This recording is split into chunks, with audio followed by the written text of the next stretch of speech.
What is up, everybody, and welcome back to TarHeelIllustrated.com. I'm Jacob Turner. Joining me, as he always does, for another edition of the UNC Basketball Show. It's our very own publisher, Andrew Jones. And AJ, a lot to talk about in this episode as Carolina's season has officially gotten underway, obviously resulting in a win for Carolina. A little bit tighter than a lot of Carolina fans would have wanted, which I hit on in my daily drop yesterday, talking about some of the overreaction. I'm sure we'll hit on that a little bit and kind of look at the Elon game in some ways, but a lot of reasons to be excited as well as a big-time matchup this Friday in Kansas. Allen Fieldhouse as Carolina prepares to take on the Jayhawks on Friday night, 7 p.m. tip-off on ESPN2. That one's going to be a fun one and just a awesome matchup between two incredibly historic programs. So we'll talk about that and preview that one a little bit later as well. But AJ, I don't want to sit here and analyze the Elon game because we've done that. You did that on Three Things with Bryant. I talked a little bit about it in my drop on Monday, or excuse me, on Tuesday. But I do want to at least talk about maybe some things we've learned from that game and some things we still need to kind of see how they play out. And we'll obviously learn more a lot against Kansas as well, as that's going to be an absolutely massive test for a Tar Heels team that has a lot of new look guys on it and a lot of guys adjusting to new roles. So, AJ, I mean, tighter game than a lot of people would have wanted. RJ Davis kind of taking over late against Elon, showed how good he is. And, I don't think that was a surprise for Carolina fans. But I think my main takeaway from it, and one of the most interesting things about it, has been kind of the overreaction that we've seen from it. So what are you, just to talk about that game a little bit before we move it on, what did you maybe learn from that game? And again, I know it's game one, so it's hard to learn a lot of things, but any kind of key things you kind of took away from that game and are maybe intrigued to see how they play out as this season kind of unfolds? It's November 4th. There were a lot of breathtaking things. There were a lot of plug your nose things, and which is good in an opener. I kind of think that this was healthy for this team because they won at Memphis without RJ. Mm-hmm. So there was a lot of confidence coming out of that. And like Seth, whoa. Look at what Seth did. And then they annihilate Johnson C. Smith by 60 some odd points. They doubled him up. And so that can give you a false sense of security. The shot, I think that game they had 10 dunks and 20 layups. They had 30 baskets right at the rim. It's not going to be that easy when you start playing Division I teams because Elon would destroy Johnson C. Smith. I thought Elon was actually not a bad team. They were long. They had some good parts. They were picked 12th in the CAA, but nobody knows what anybody's going to be anymore because of the transfer portal. Look at football. The 5 top teams in the Big 12 preseason poll, 4 of them are at the bottom of the standings, the bottom 4 teams in the standings. You just don't know anymore. So preseason picks don't mean a damn thing.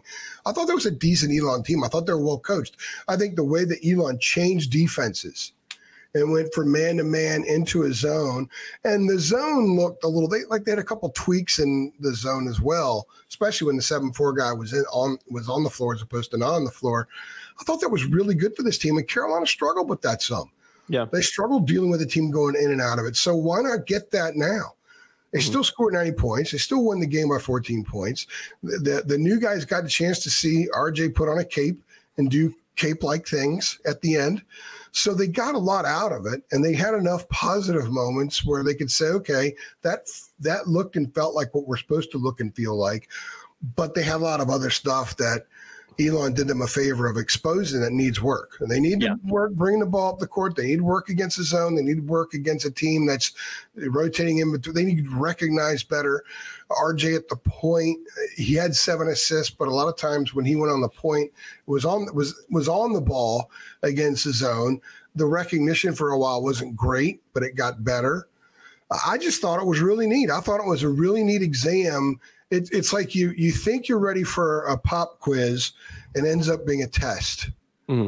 And the teacher puts a lot more questions on there than you had thought there would be. You had an idea that, hey, it's Tuesday or Monday is going to be a pop quiz, and you think it's going to be 5 or 6 quick little questions. And it turns out there's 25 questions, and a few of them were from chapters you hadn't read yet. Yeah. And you had to deal with that and kind of process, okay, how compute all the different, connect all the different dots of history or whatever the subject matter is, and then make your best guess in the answer. Mm-hmm. I thought Carolina kind of had that. Mm-hmm. And it was good. Now they went through it. Imagine going through that pop quiz that becomes a test, you're going to go learn what you weren't familiar with, and it'll stay with you forever. Mm-hmm. So I think that that's what they got out of this and should help them moving forward. It may not apply Friday night in Lawrence because that's a different beast altogether, but we'll see when they play American University next week, because it's a comparable type opponent to Elon, how much they applied, how much they're better with some of those things, and we'll be able to gauge their progress moving forward. So I thought it was a great classroom lesson, a great night of education for these guys, and they still got themselves a W. They still scored 90 points. They still had a lot of fun, and they had a very long, ugly film session the next day. Yeah. And I mean, that's what you expect from the first game. And I think that was been my kind of biggest message when I did the drop yesterday, is I wanted to kind of walk through all the reasons of why I think I know people are overreacting, why it's okay to be maybe skeptical or trying to see how this plays out. Because again, it is game one. And like any team, we talked about it, in our season preview show, front court, a lot of question marks there. We got to see how that group develops, because a lot of the new faces down there and guys playing different roles that they just haven't really been asked to play before. So there is going to be a development process there. But equally, I think there's a lot of positives too. I thought the 3-guard lineup of Elliot Cadeau, Seth Trimble, RJ Davis was really, really fun to watch, especially in transition. So there's positives to take away. There's things that we're going to have to continue to see develop. I'm going to throw our famous P word out there, AJ. There is a process that is going to come with this team. And just like there was a process that came with last year's team as well. So I'm very intrigued to see how this early season plays out, because there's obviously going to be a lot bigger test than just Elon starting this Friday at Kansas, which we're going to preview a little bit later on. So let me ask you this, because I haven't had a chance to talk to you about it yet. What did you make of the kind of 3-guard, a little bit small ball lineup? Because I thought in particular in transition in the first half, when you got a guy like RJ and a guy like Trimble on the other side kind of running the break, I don't necessarily know how you go about stopping it because of the athleticism there and just the ability to finish around the rim that both those guys have. I thought that was a massive kind of positive and something I'm really intrigued to see how it continues to develop throughout the season. I think it has a chance to be lethal. Mm-hmm. I like it. It's going to take some time. Seth is going to be crucial in this, because he's the guy who's going to have to defend a 3. And 3s are going to drag him down to the block. And he told me a couple of weeks ago that he would just front everybody. And he could get away with it because if you have Withers or Washington at the 5, they're great at rotating over and providing help side, and they can affect shots. Better at that than Armando was. So I can see that maybe working. I could also see if your 3 is a guard and it's Seth Trimble, his ability to deny and keep another 3 from getting the ball, no matter what his size is, whatever size difference there is, especially if the guy's not on the lower block, I think that can help Carolina. Where Seth is going to have to absolutely change his mindset, and he knows this because I've talked to him about it, is if he's a 3 and he's out there with RJ and Elliott, he must crash the offensive glass. Yeah. Period. Because the 1 and the 2 in Hubert's system, they don't crash the offensive glass. They get back defensively. So Seth is the 3. He had 1 rebound the other night. He's got to do more than that. Because he should be, I asked Hubert last Wednesday about the potential of Seth doing 3-man things like offensive rebounding. He said he thinks Seth can be, quote, a great offensive rebounder, especially from the weak side. Mm-hmm. He's got an uncanny ability to read the ball coming off the rim. They see it in practice all the time. His ability to get to the rim, the hang time, the touch when he's up there, I could see a lot of tap-ins for him on the weak side. Absolutely. And he could pull it down. I think he's getting enough sense about him that if the shot's not there, it's like a force. He can get rid of the ball and they can be back in possession. So he needs to be that's something to watch with him. What are his offensive rebound numbers like if he's getting 25 minutes a game at the 3? What are they like? What are they like in Lawrence? What are they like against AU? What are they like in the 4 games they play in Hawaii? That is clearly something to track. The 3 of them out there together in transition, fantastic. But they're not always going to be in transition. And being able to get shots in the half court, being able to play off bigs who are guarded is going to be a really important thing too. I think a lot of it comes down to Seth. I think Seth has the potential to have a very big year. He could be one of these guys that came from out of nowhere, ends up on an all-conference team, because what we've seen from him so far is his skill level is significantly higher than it was a year ago. His confidence level is through the roof. And he's now trusting his natural gifts, but the natural gifts are really in line with a high skill level. He's got a very high skill level. It wasn't there before, or if it was, he didn't have enough confidence to show it, to bring it out.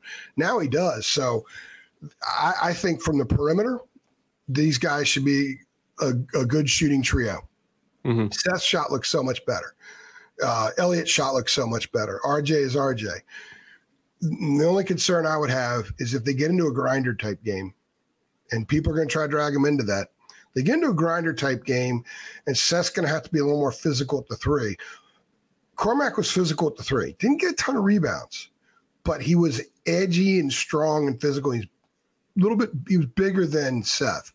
That's going to be something to keep an eye on, because there might be games where you can't play all three for extended periods of time. Yeah. Then what do? Is it Cade? Does Cade have confidence at that point? I don't think they have another three. Not right now, no. Jalen Withers is not a three. No. Van Allen Lubin's not a three. So Cade Tyson needs to get, we'll talk about him in a minute. He needs to get his comfort up to snuff, and Seth might need to play out of his shoes a little bit at times when it's called on, which sometimes might mean you got to be rugged more than you are bouncy tonight. Yeah. And his maturation as a player in doing that is going to be something that will be key to this team, because if he's able to do that and feel those moments and come through, this could be a club that goes very, very far into the NCAA tournament. If he struggles with that and they really do have a rugged weakness at the three, that's going to come back to haunt them against really good teams and in March. Yeah. Real quick, we'll talk about Tyson in a second. You talked about a few kind of absolutes there that we maybe know about this team so far, maybe things you can kind of pencil in and what you're going to get. I think RJ Davis is obviously one of them. Elliot Cadeau, to an extent, I think after the experience that he got last year, I think his game's evolved a lot. I think you have an idea of what he's going to bring to the court every day and every night. Is it safe to say that you talk a lot about Trimble there, some of the question marks with not necessarily his skill sets? We've seen a lot of development offensively. He's one of the best, if not the best defender on the team, but he's adjusting kind of a new role there. Jalen Withers, Jalen Washington, safe to say that you can't really pencil them in for anything quite yet, because they're adjusting to kind of different roles. And again, there is no Armando Bacot there. Jalen Washington's having to step up at the 5. Withers just being relied on a lot heavier, at least so far in game 1, than he was last year for most of the season.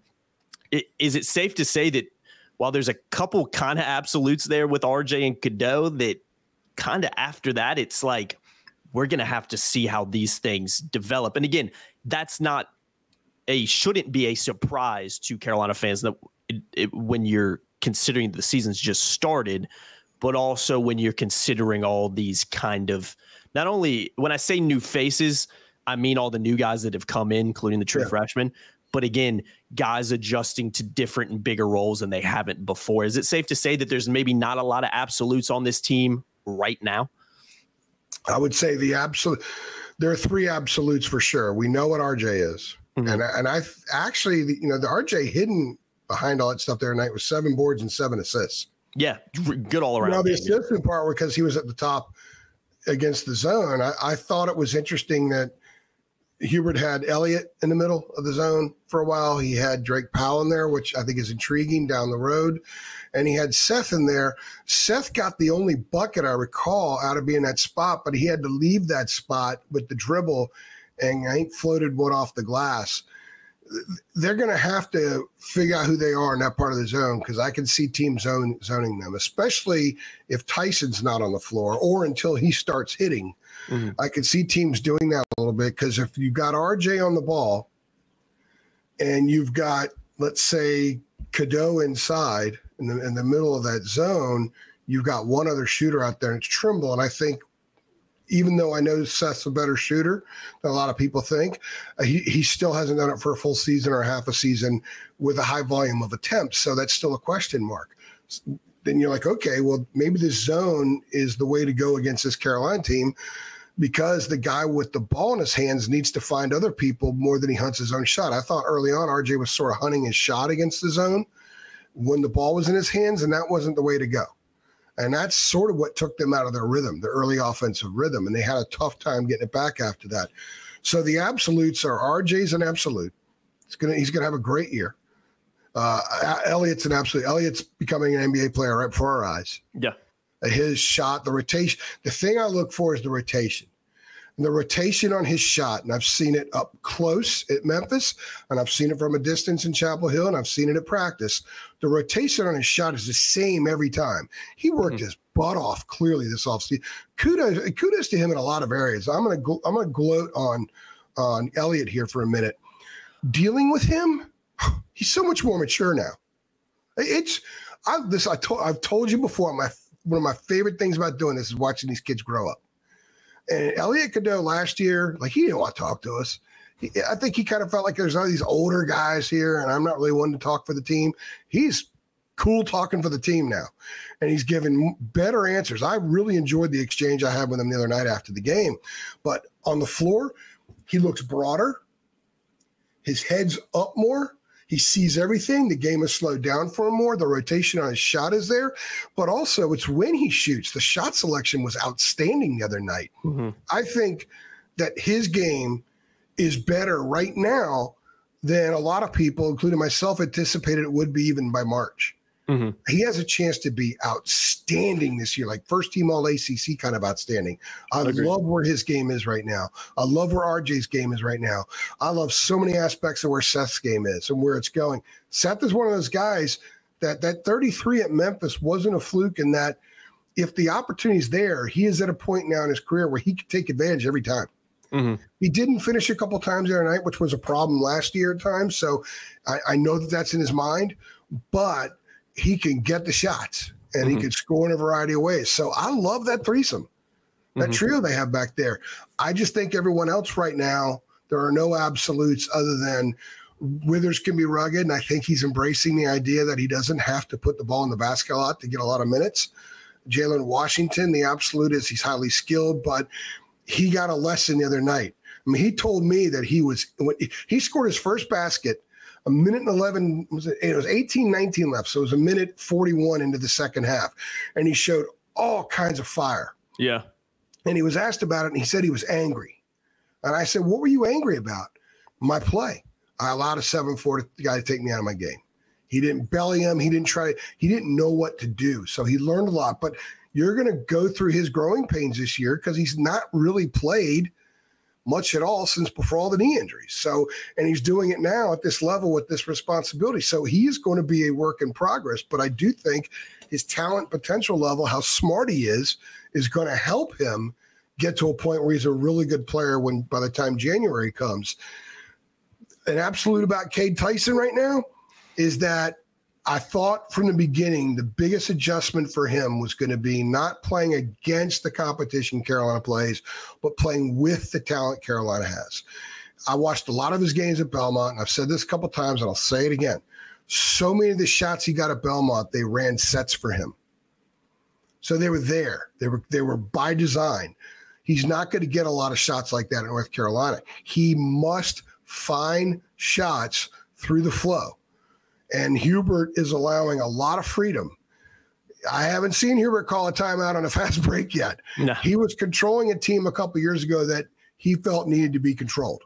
I get that because he had some live wires out there. Mm-hmm. And he had a guy like Nance who never really fit in, so they couldn't push it in ways that they wanted to push it. He's got the composition to do all those things now, but he's got a guy like Cade Tyson who is trying to learn how to adapt to playing with all that and finding his shots through what they do and some of the freelance that they run. So it's going to take him some time. And I think his confidence is probably hit a little bit right now. He doesn't look like he's percolating a whole lot out there on the floor. You got to give that time. You need some buckets. He'll get them at some point. And they feel very, very strongly about him. But I do think it was a little bit of a statement that he didn't start there tonight, didn't play a ton of minutes. I kind of thought that Hubert was just going to leave him in the starting lineup, let him figure it out. But he didn't. And maybe he started Withers over him because the size of Elon. Hubert's a big matchup guy. So that may have been part of it. He was asked afterward and didn't really give an answer. Other than whoever starts doesn't make sense, but it does because you got to put 5 out there. So why do you put those 5 out there? Yeah, exactly. So yeah, I think another absolute is I until we see it, rebounding is going to be an issue. Yeah, was it 43-40 against Elon, I believe? It was, but I think part of that was they did not do a good job on the offensive glass when Elon was in the zone. I think the zone threw them off a lot, and they got so much. Yeah, they got so much early season work against the zone. They practiced zone a lot. I remember talking to Roy's team sometimes where they would get hit with the zone in early December, like, we haven't practiced zone yet, because there was a layering there was an unveiling process during the course of the season how you get a team better, and you can't argue against his success. Hubert done things a different way. They have already worked a lot on zone, but they haven't worked on zone against a guy who's 7'4". Yeah. With the wingspan, almost the width of the lane. And he only played 18 or 19 minutes, but I thought he affected the game a lot. And I thought it was so good for Carolina to go up against that. So the absolutes they're really good in the backcourt. I think we know what those guys are. They have a lot of potential elsewhere, but it's going to take time to come together. The absolute this is going to be such a different team. January, what's today, the 6th? Yeah. Okay, November 6th. It's going to be a much different team January 6th than it is right now. Yeah. And again, I think that it was the same kind of thing played out last year too. I think people it feels like there's a little bit, and maybe it's just me living more in the now and not remembering what it was like a year ago. But I feel like the overreaction towards some of these players and what this team might be is a little bit stronger than it was last year, when there's a lot of, not necessarily similarities in personnel, but there's a lot of similarities and a lot of new guys coming in and kind of having to bed into the situation and get used to playing with North Carolina written across their chest and get used to being thrown into a Hubert Davis system in the starting 5. So I think there are some similarities with the growing pains you may see with both teams, but that shouldn't be a surprise when you look at the composition of this roster. So overreacting about certain individuals or certain things you saw on Monday night against Elon in the first game of the season, I don't think it's necessary. Let's wait to see how these things play out. And like I said in my drop, AJ, if we're having some of these similar conversations and Carolina's having some of these similar problems after game 10, 11, 12, then it becomes a little bit more of, okay, this is who this team is, and this is maybe the strength, and this is maybe the weakness of this group. But I think right now, we got to wait and just see how things play out for many reasons, which we've already talked about. So it'll be fascinating. Let's go back to a year ago to prove to validate your point even more, to put a couple exclamation marks on it. They beat Radford 86-70 in the opener. People are like, oh man, more of this crap. People were not happy with Cormac. Yeah. People weren't happy. They were really dogging Armando a lot early. And remember, they lost to Villanova, and some dude went for 30-something. A guy went for 30-something for Arkansas. Guys were scoring career highs against them, and everyone was bashing the defense and bashing Hubert. And it wasn't – and then they played UConn and MSG, and they were down 18 at one point in the second half. And people were like, this is just not a very good team. They may not make the tournament. Remember when they played Oklahoma and Charlotte? They desperately needed to win that game. Yeah. Because they needed a resume win. Yeah. And Oklahoma was number 8 or so in the country at the time. And that was a game where Carolina got it. And Hubert said last week, defensively and on the glass, they got it. I think it was game 11.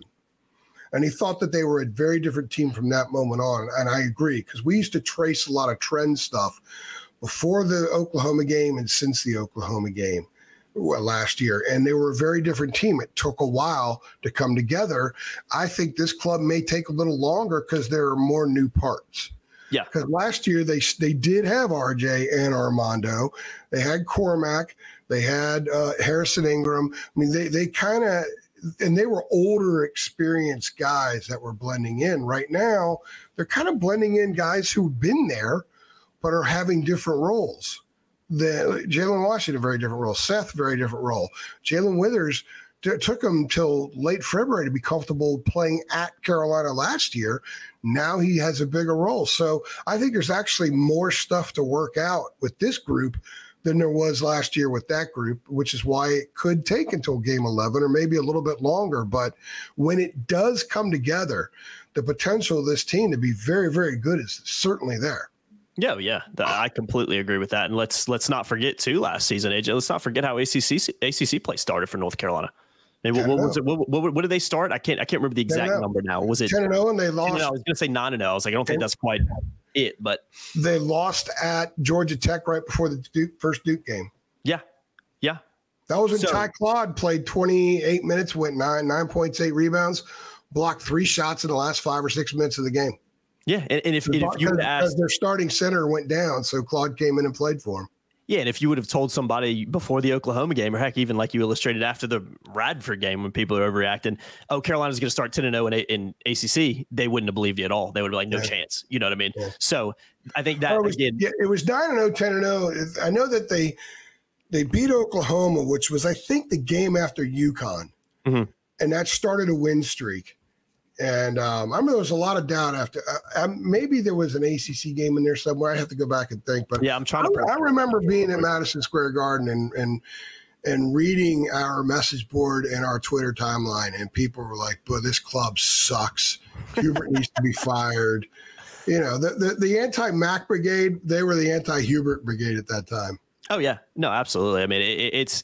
And again, I think there are some comparisons you can draw between the two teams. Like you illustrated, though, there are differences. A lot of the parts are different than the parts that were added last year. And I think that's okay. So let's see how it develops. And before we dive into the Kansas preview kind of edition of the show, I will preface it by saying, don't freak out if Carolina loses on Friday night against Kansas. It's going to happen. But AJ, when you look at the situation Carolina's going into, you look at the fact that Carolina, second game of the season, with all these things we've spent 25 minutes talking about, is going into a Kansas Allen Fieldhouse against the number 1 ranked team in the country. This is a very, very tall task. I mean, I don't really get into betting and everything like that, but the odds are against Carolina going to win that game. They are not favored to go do that, and that's okay. So don't freak out if Carolina goes in and maybe doesn't play as well as you would have liked against Kansas, because I ultimately think that's probably what's going to happen. And I think that's probably should be expected when you consider all the things we've, again, just spent 25 minutes talking about. So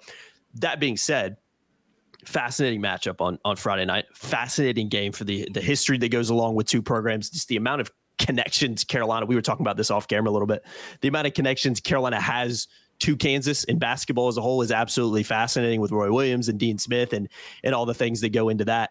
This is going to be a very, very fun spectacle to watch on Friday night. And it's going to be a very, very fun game to watch as well, because I do think Kansas, and you're going to dive a little bit more into this for us, but I do think there are a lot of matchups that Kansas probably has the advantage on over Carolina right now. You look at some of the height in their starting 5. You look at a guy like Hunter Dickinson. How does Carolina go about stopping him? I always go back to that Michigan game a couple years back where it was one of the most dominant performances I've seen from a big going up against Hunter Dickinson, with what Armando Bacot was able to do against him. He did everything he wanted against Dickinson, and he had no stop for it. It's amazing Dickinson is still playing and he's at Kansas now, but that is going to be a matchup and a tough one that Carolina is going to have to go up and adjust to. Washington against Dickinson. I mean, I think we know who has the advantage there, but it's going to be a fun one to watch. Let's see how it shakes out. So let's talk a little bit more about Kansas, because number 1 team in the country going into their house, it's going to be rocking. It's going to be a fantastic atmosphere, but I think Carolina has the ability of, no matter what happens on Friday night, win or lose, I think Carolina is going to leave Allen Fieldhouse on Friday evening having learned a lot about itself. And again, do I expect them to go in there and win? No, but I do think it's a fantastic opportunity. And more importantly, I think no matter what happens, it's going to be a fantastic learning experience for this team on November 8th. A lot of basketball left, AJ, but getting that kind of test early on, I don't think that hurts your team no matter what happens. 3 years ago, Armando got Dickinson in foul trouble to Dindo and rendered him useless. 2 years ago, he dominated him in Charlotte. Dominant. And he dominated him because he just bodied him. He was one of the few guys in the country that could out-body Hunter Dickinson. Jalen Washington's not going to out-body him, but there are things he can do to affect him, and he could drag him out, force Dickinson to move a lot, force him to move his feet, force him to be in a defensive stance, force him to be on high alert around the floor, not just on the lower block. Unless they play a zone where he's anchored down there, and I would step Jalen out and have Jalen shoot threes, because Jalen can shoot threes. I know that may sound crazy to some people. He can shoot the damn three. They drew one up for him at Memphis, and he converted it. He's got a very, very nice shot. Force him out, man. Come on, Hunter. Come out and guard me. And then that opens up a lot of driving lanes. As far as the starting lineup goes, the matchups are interesting. you've got a lot of experience on Kansas's roster. They're starting five. DeJuan Harris played 27 minutes in the title game against Carolina a few years ago. KJ Adams played a little bit in that game. They're both seniors. Harris, short guy. I mean, he's around Elliott's size, RJ's height in that range. KJ Adams is 6'7", plays longer. Remember Rylan Griffin from Alabama last year, scored 19 points against the Heels in the Sweet 16. Yep. He's on this roster. He's their starting three, I guess. And they have a kid who transferred in from Northern Illinois. I believe the pronunciation is Coit, David Coit. He averaged 20 points a game in the MAC last year in Northern Illinois. So he's only about 5'10", 5'11". So they're athletic, they're big, they got a lot of size that comes off the bench. They're very experienced with, you think about Harris and Adams and Dickinson and Coit, the number of college basketball games those guys have played. And then how about the many important games that Rylan Griffin has played at Alabama the last couple of years, played in the Final Four last year. So I think that this is a very, very tall task, no pun intended, and a very challenging task for the Tar Heels, but what a wonderful opportunity. Yeah. What a wonderful opportunity to be in a kind of environment that's going to be a lot like the Duke-Carolina environment. Remember, the first Duke-Carolina game this year is at Duke. So they get an experience under their belts like this already. In fact, they will have had the Memphis game on the road. And I know this is going to be a much better atmosphere than Memphis was, but as an appetizer, Memphis was a pretty good environment on the road. They're going to have these two things under their belts by November 8th. I know. Which is pretty good. And they go to Hawaii here coming up in a couple of weeks. So as far as Carolina's matchups against Kansas go, Kansas has to guard Carolina too. I know. Yeah. I think both teams are going to run. I think it's going to be incredibly intense. I think they're both going to try to enforce their will. I don't think this is one of those games where you take what the defense gives you, which I think in football, I can understand it, especially from a quarterback perspective. In basketball, Roy Williams despised that term. You don't take what they give you because they're never going to give you what you want. You got to enforce it. You got to enforce your will and make you play the way you're best at playing. Do what you do best. With this team, they need to run. They need to get quick shots in the half court, and they need to be better rebounding than what we've seen so far. That, I think, is going to be, if Carolina loses, they're going to get killed on the glass. Yeah. Yeah. I could see that being a huge problem. And maybe the being overly amped up in that environment, I could see some potential foul trouble in the backcourt early in this game. That could be an issue without foul trouble. I think Carolina with RJ, Elliott, and Seth are better back there than Kansas, or at least as good. I mean, Harris is really good. He's very experienced, but he's not a high-volume scorer. Coit is a brand-new dude from the MAC. We don't know if he's a high-volume scorer at this level yet. So I like Carolina. And then Rylan Griffin, I guess, is their three. Griffin versus Trimble could be an interesting matchup.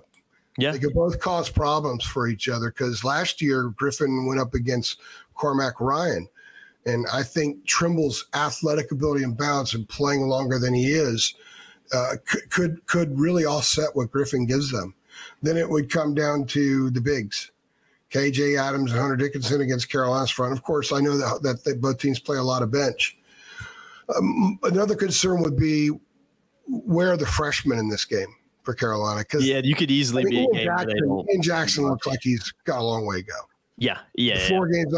They played 2 games against Division I teams, if you include Memphis, and he's minus 23 on the floor in 29 minutes. Yeah, it's not great. That's not coincidental. He has not played well in those 2 games. He looked uncomfortable in those 2 games. Drake Powell looks like he checks more boxes right now, so he can help them a little bit more. But maybe this is exactly the stage that a guy like Ian needs to just say, here I am. Yeah, that's a good point. Because he might be that young. He is a young, brash guy who might rise to the occasion in an environment like this. I like Lubin coming off the bench in a game like this because he's played a lot of basketball. He's played in great environments. I think he can handle it. He's got a good head on his shoulders, so I think he's solid coming off the bench. Tyson, we talked about him already. Maybe this is a game he sees a couple go down in Allen Fieldhouse, and boom, he's comfortable. We don't know. That's why I sound so trite. That's why they play the games. But I think getting over the event factor, and I don't know how much of this game is going to be an event to the players. It might be more of an event to the media and the fans than it is the players. Yeah. They'll sense the event atmosphere, especially the home team. But I have a hard time seeing the Tar Heels win this, but I would not be surprised they do. And you mentioned something about overreaction. I know I'm going long-winded here, but there's going to be a lot of overreaction no matter what happens. Yeah, that's a good point. If Carolina wins, and they win like 87-84, and they look great doing it, what we'll learn in something like that is we'll see where that high point is or what it's near. Because it would require them playing extremely well and doing a lot of things at a very high level in order to win this game. If they lose by 20, it's going to be a lot of overreaction. It'll be a concern, but not such a big concern that people should give up on the season, should blast Hubert, should type on Twitter that Cade Tyson should go back to Belmont, that kind of crap. It'll be an opportunity to learn on November 8th. That's what it'll be. And they'll measure themselves against the best in their building. That's a pretty good opportunity. That's a pretty good thing to have early in the year. Yeah. I mean, Indiana 2017. 2017 season. Yeah. Last season against UConn. I mean, these early season games are great experiences, but it doesn't necessarily determine on what's going to happen, no matter if you win or you lose. It's too early to kind of say. And like I've said earlier, I promise Carolina fans, no matter what happens in this game, there are going to be a lot of key learning points and a lot of key things that Carolina is going to be able to build on, win or lose, going into the rest of the season. And that's great. And that's a fantastic positive to have, like we've said, on November 8th, very early in the season. So I think this is a really fun matchup to watch. I'm looking forward to seeing how Carolina does in it, but pump the brakes no matter what, guys. I don't care if Carolina wins, they're not the greatest team ever. And if Carolina loses, they're not the worst team of all time. So let's just let these things play out. It's a process, man. It's a process at the end of the day. So we got to see how this stuff plays out. But yeah, man, real quickly, we're going to head out in a second, but talk to me a little bit about just from a historical standpoint. I know you were in Allen Fieldhouse a couple years ago with our good friend Brett Friedlander. Just were able to kind of go in there and tour it and look at it when there was not a soul really in there. Go through the museum, ton of Carolina connections related to Kansas basketball. And I mean, it's just, you talk about just a museum of a place to play basketball. I mean, everywhere you look, it just oozes history. So talk to me a little bit about that. And for maybe some Carolina fans who maybe don't know as much about the history there between the two. Well, they have a museum there. It's connected to the arena. Just like, yeah. He and I, we were there in 2019 the day after Carolina lost to Auburn in Kansas City. So we're like, hey, let's go to Lawrence. So we went to Lawrence, and after we checked out the monstrosity of a football stadium, actually saw that second. They are working on it, AJ. They are working on it. They're playing their home football games at Arrowhead this year. Yeah, they're working on it. So good for them, because it looked like it should have been condemned at the time. I sent you all those photos. Yeah, it wasn't great. Wow. It wasn't great. Anyway, but Fog Allen Fieldhouse, just unbelievable. I was sending you a bunch of pictures before we did this. You're like, they need a power wash. I said, no, they don't. They need to leave it exactly as it is. That's what I'll pop a few of these photos on screen too. I will try my hardest not to forget. I'll pop some of these photos on the screen. If you're a Carolina fan and you're going, make sure you go to the museum and look for the stuff about Roy and Dean and Larry Brown. Larry Brown connection. They won a national championship with Larry Brown, who still refers to Dean as Coach Smith, not Dean. Larry Brown's one of the great coaches ever in basketball at any level, and he played for Dean and is a Dean protege and led them and Danny Manning and the Miracles to the title in '88. That was a fun run that they went on there. And he was replaced by Roy Williams. And it was Roy's first job in college. So Kansas gave him his first opportunity. He had a great run there. He didn't like leaving, but the only place he ever could have left for was Carolina. And the rest is history. I said this in a drop that we're running, Thursday maybe, that once I went there and I got into Allen Fieldhouse, there was a kid that was working. Brett and I were the only ones in there. And Brett started talking and doing the Brett stuff. And we're sports writers from North Carolina. We cover Roy Williams. And this kid's like, oh my God, my dad loves Roy Williams. So he let us in. And we walked around the arena, took pictures, sat in the seats. You literally think you're like in a big version of Hoosiers or something in there. Mm-hmm. And it was an incredible experience. And I realized at that time that I got it. I understood why Roy has such an affinity for the place, and what a blessing in life to be able to sit on the bench running the Kansas program and sit on the bench running the Carolina program in your same life, in your same career. Because the history runs so deep in both places. I mean, Kansas, it goes to the beginning of the sport. Mm-hmm. And at Carolina, it's very deep too. And it's intertwined with Kansas. Dean Smith played for Fall Allen, who played for James Naismith.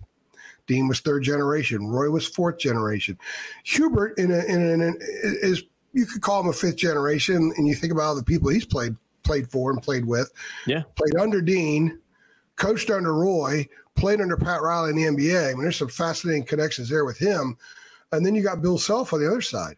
Bill Self has a connection against Carolina. Carolina beat Bill Self in the regional final in 2000 when a 14-loss Tar Heel team got to the Final Four. Bill Self was the head coach at Tulsa. They were 37-2 or 37-1, and Carolina beat them. And, of course, the Carolina-Kansas stuff in the NCAA tournament since then hasn't been great. Yeah, Tar Heels have not fared that well, but maybe they'll make up for a little bit of that Friday night. Who knows? But I love the connections between these programs. I love the history. I cannot wait to see the Tar Heels take the floor and run out on the floor. I cannot wait for the jump ball when you have North Carolina against Kansas. I've seen these two play each other quite a few times now in person. And this is going to be – I mean, I've seen them in Final Fours national title games, up close, courtside. That's pretty special stuff. This is going to be special in a different way. This is an event that the NCAA tournament can't create. Sure. This is an event that only these two schools can create, and they've done that.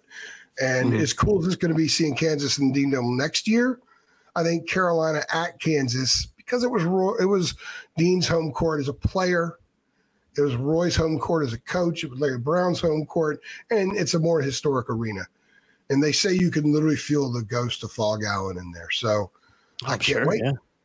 Yeah. To me, this is an event as much as it is a game. It's an event for college basketball, but it's a game for these Tar Heels that need as much education as they can get right now. And they could use a win. Going back to the game, it would not surprise me if Carolina wins. I think they got a ton of talent, and I think they can play a pace that Kansas may struggle with some. But you got to be highly, highly optimistic, maybe unjustly optimistic to predict a Carolina win in this game. Yeah, no, I'm on the same, but I think I picked them to lose by 10. I think it'll be pretty close throughout, a good game to watch. And I think maybe Kansas pulls away a little bit late and, just maybe wears Carolina down a little bit, especially in an environment like that. But I mean, again, yeah, you talked about it, the spectacle. I mean, when's the last time Carolina played in Lawrence? You got to go back. It was 1960 or 60? Something like I was going to say, I think it was 1960. The only time it's ever happened. Yeah. Otherwise, they played on neutral sites. And just to let people know, we have two people there. Brian Balcom will also be there. There's going to be a pretty good North Carolina media contingency there. Oh, yeah, I'm sure. Which I'm glad for. A lot of the sites out there will be very well represented with coverage. Brian and I are going to crush it in pregame. Make sure you check us out on Twitter at Heel Illustrated, and also link in the description. And also YouTube channel Tar Heel Illustrated. We're going to put out all kinds of videos. I put some warm-up videos out the other night before the Elon game. I'm going to try to do that, especially on the road this year. But we're going to do a lot of stuff, as much as we could possibly do before the game on Friday, because it is an event. And there may never be another time where North Carolina takes the court, runs out of the tunnel, and is serenaded with booze in Fall Allen Fieldhouse. It may never happen again. Yeah. And for probably every person that will be there, with the exception of maybe a couple, they'd never seen it before. And when they saw it the first time, it didn't resonate like it will this time. Yeah, absolutely, man. It's going to be a really, really cool one to watch. And again, we'll see what happens on Friday night. It's the only thing we can really say. Well, again, Carolina's performance will dictate what we talk about on Three Things and what we write after the game. So can't wait to get there. I leave tomorrow morning. Can't wait to get there. I want to go get on my plane now. Heck yeah, man. I know you're excited. Take me there. Take me to James Naismith. I can read the basket-ball. Oh, you love AJ. You love that stuff, man. You absolutely love it, man. You have to. It's hard. I don't know how you wouldn't love it. I think anybody that's a college basketball fan would absolutely love it. But it makes my knees buckle. Yeah, man. You love it, man. And that's again, it's a fantastic experience, and it's going to be a fantastic spectacle to watch and game to watch. But last thing I'll say, AJ, I gotta hit this home again. Please don't overreact no matter what happens on Saturday night. It's only November 8th. Relax. What did I say? You didn't do the three things with me Monday night, but what did I say? I declared that the THI three things in all of our videos right now is an overreaction free zone. No overreaction allowed. Although I may do a drop next week, sort of a pun drop, the overreaction drop. Yeah, I love it, man. I love it. It is an overreaction free zone here at TarLillustrated.com. We won't allow any overreaction here. Not yet. Again, if we're having some bad conversations in 10, 12 games, then maybe it's a little bit of a concern, and we'll let it slide a little bit more. But right now, 2 games in, going into a tough environment at Kansas, no need to overreact. So yeah, man, I'm gonna make sure I pop that photo on screen too, because I want people to see that. Yeah, it's fantastic. Fantastic. Hold on, let's have some fun here. See if let's see what else he's got. That's Roy and Larry Brown. The Roy one. There's the Roy one. That's one of the Roy ones. There's a lot of Roy stuff. Larry Brown's name beside it as well. Yep. Here's one of this. Here's the seats inside the arena. I'm gonna pop these on screen earlier too, so you guys can see the full resolution version of this taken with AJ's old iPhone at this point. But you know who that guy is? Yeah, a little Dean Smith action in there, man. Yeah. I'm telling you. I'm going to try to put them all out too, and I may just tweet them. Yeah. I may just have a Twitter thread where I just go ahead and put that stuff out there. Just to, it was from 2019, so some things may have changed. And certainly, they've added another trophy to the trophy case. Yeah, that's beat Carolina in the title game. But yeah, it's great stuff, man. I cannot wait. Yeah, it's fantastic, and it's going to be a fun one on Friday night, and we'll see what happens. I've been Jacob Turner. He's been Andrew Jones, another edition of the UNC Basketball Show. Keep it locked to TarLillustrated.com for all your coverage. Carolina football, basketball, recruiting. And let me just say this too real quick, AJ. I tweeted out this morning. David Siss film reviews are officially back. I absolutely love them. You know how much I love them. And you know how much it's a small part and a small reason of why you should join our awesome community. It's premium content, but what he does. I know he puts the videos on Twitter and kind of walks through it, but you're only getting a quarter of the analysis he does, because his write-up is that's where you get all the analysis and explanations of what's going on and what he's trying to kind of show here. So come on over and subscribe. $8.33 a month. Links in the description below. Great time to do so with basketball in full swing. But I had to shout him out because I absolutely love those film reviews. Let me add to that. When I read it, I don't even look at the tweet. Yeah. Because I look at what's underneath it. I'll look at maybe the clip. Yeah, the clip, yeah. I don't look at what he writes in the tweet. It's what he writes underneath. He may write this much in the tweet, and it's this much underneath. He takes you literally almost every step by step, especially in the important parts of the play. Yeah, it's great, man. College AAU high school coach, long time. The guy knows his stuff. It is and the fact that he turns them around. I mean, AJ will be writing his column in 2 hours after a game, and David Siss has already got the film review ready to roll. It's amazing, what I do is I'll be in the press room, and I'm sitting there writing, and my phone will light up every once in a while. David will have a play he's talking about. I know it's he's already doing the film review, and it's 1:00 in the morning. He pumps them out, man. I don't know how. I mean, it's not like he's writing like a sentence for each clip. I mean, he's analyzing it, breaking it down. It is a full. It's a clinic, is what it is. And he does it in like 2 hours. It's unbelievable, man. It really is. I don't know how he does it. It would take me 2 hours just to figure out how to break this stuff down. The fact that he records the clips, tweets them out, puts it in article form, writes it's amazing. I don't know how he does. He's a machine, man. He's a machine. But one of the many reasons to come sign up for a premium subscription at TarLillustrated.com. So come on over, guys. We'd love to have you join our awesome community. And if you don't want to, we get it. We understand it, but if you want to support the channel and everything we do, you can also shoot us a Venmo at Tar Heel Illustrated as well. So every little bit helps and goes back to running this staff and allowing AJ to travel around the country covering this team in person, because you can't cover this team. There's no other way to cover Carolina athletics and Carolina football and basketball. If you're not there, you can't really cover this team. So it helps us do everything like that. So come on over and support, and we appreciate everybody who is and who has done so already. All right, guys. We'll see you on Friday evening. We got some more drops coming this week. Little football show coming as well. So make sure you stay tuned for that. And we'll see you guys next time. Thanks. Thanks.